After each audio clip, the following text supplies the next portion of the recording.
Well, I think that lots of folk appear to live almost exclusively in their brains or like in their minds, like out of touch, like as it seems with their own intuitive and feeling capacities. Let's call them brainiacs. Like a brainiac is someone who is reluctant to explore like the deeper dimensions of himself. Like he might be someone ready to argue at the drop of a hat, but tends not to be attentive to or listening for deeper levels of awareness in himself or in others. I mean, we all have perhaps this tendency. I know I do, and I'm taking it on by giving this talk. We've all known since, and you remember the image in Star Wars where Luke Skywalker took off Darth Vader's mask. You know, Darth Vader was his father, and you saw like beneath, I mean, this image that had been there, the man with the mask had been terrifying, and there is this vulnerable human being. So ever since he took off that mask, we've all understood that there's so much more to the human being than how he presents to the world. There's the ocean surface, and then there's the ocean. There are always these hidden depths, multiple dimensions of being. One way of describing the tendency to live in the mind only or to live exclusively in the mind is to say that that involves the giving of one's attention exclusively to the eager explaining mind, the eager explaining mind. The tendency of the eager explaining mind, according to the philosopher Jacob Needleman, is to race ahead into complications and ingenuity without end and without substance. The eager explaining mind is concerned to become clever, brilliant, or imaginative. In a word, it wishes to impress.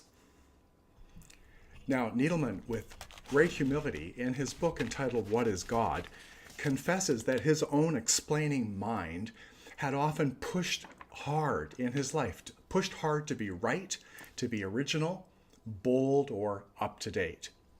It wished to receive recognition and worked hard at honing the ability to score intellectual points.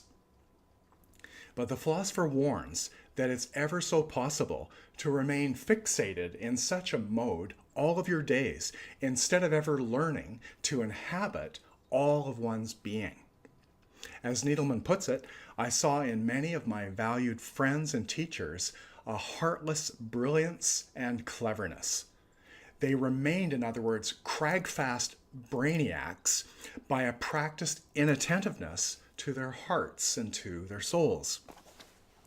So Needleman, in all of his writings, he encourages us to search for and to inhabit like the deeper dimensions of our being.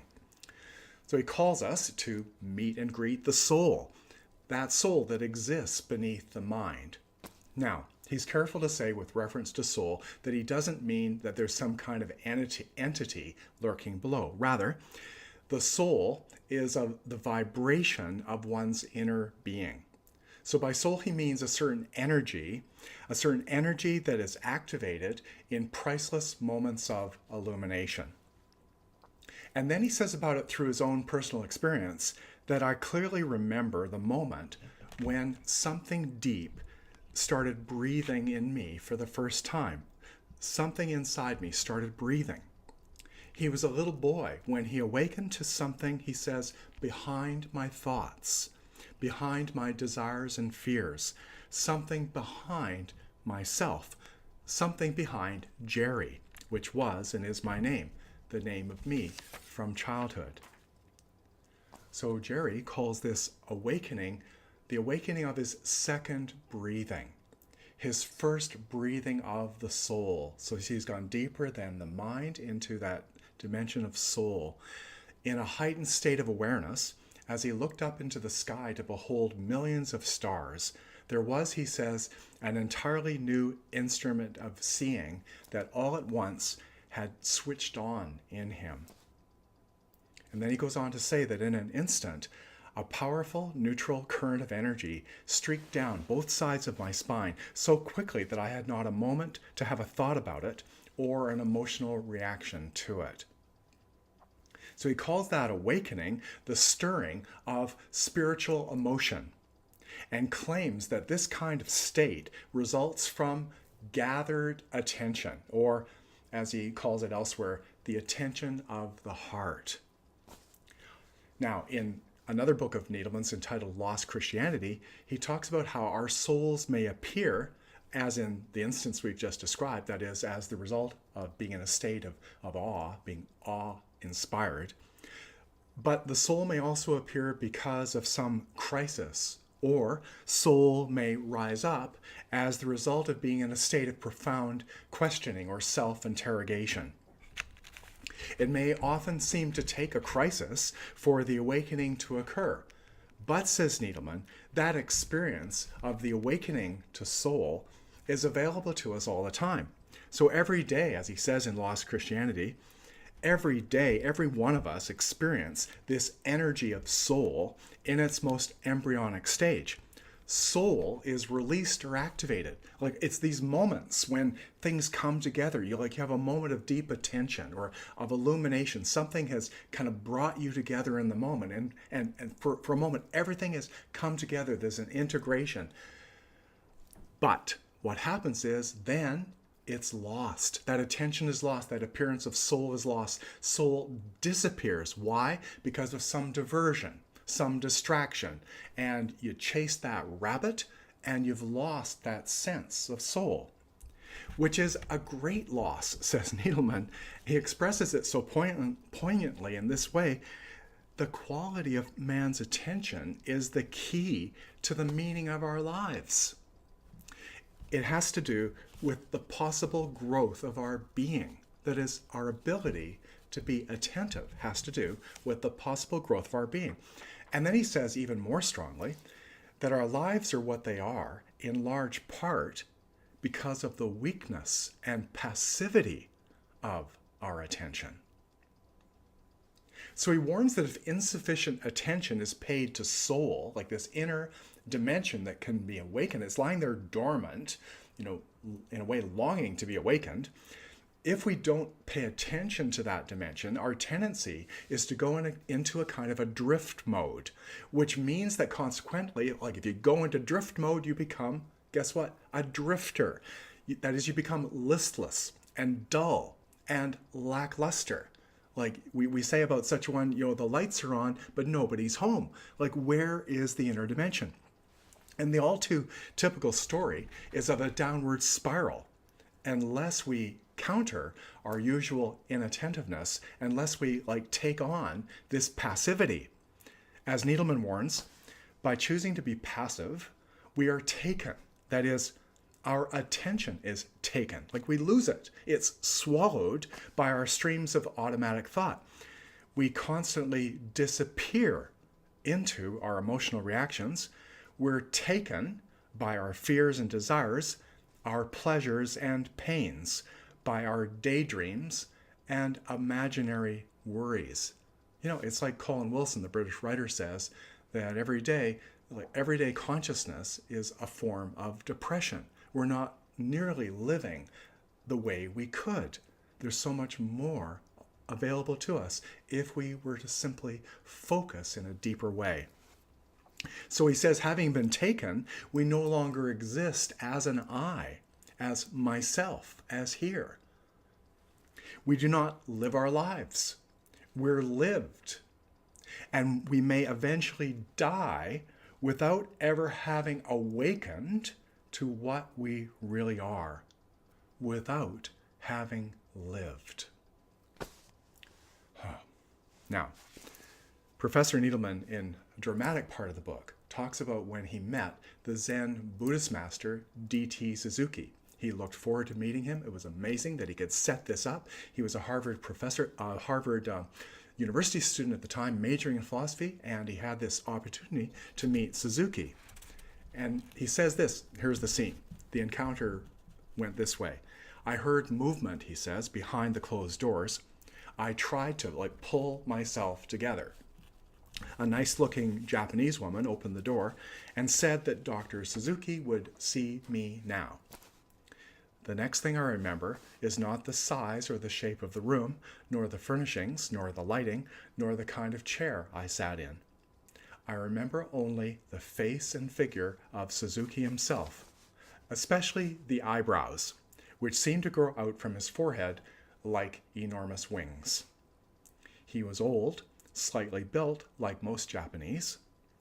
I vaguely remember a cardigan sweater and a bow tie.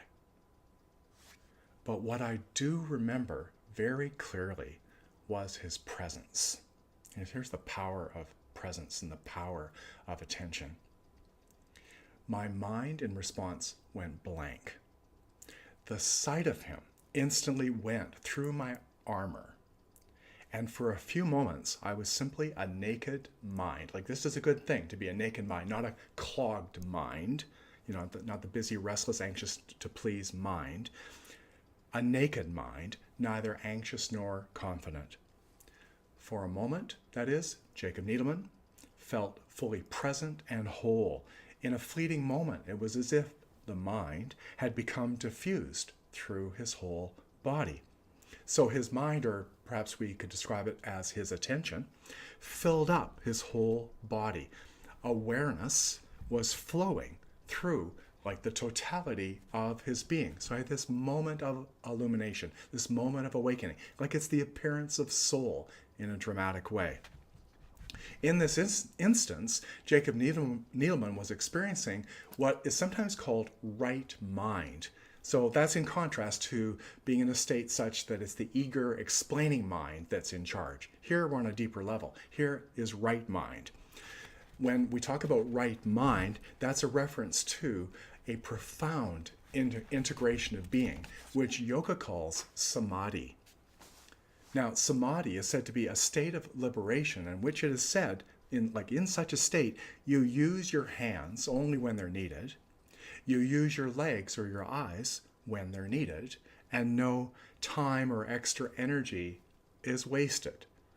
So it's because you're in a state where right mind is equally distributed through all of you. So you're kind of like flowing from this sense of inner integration.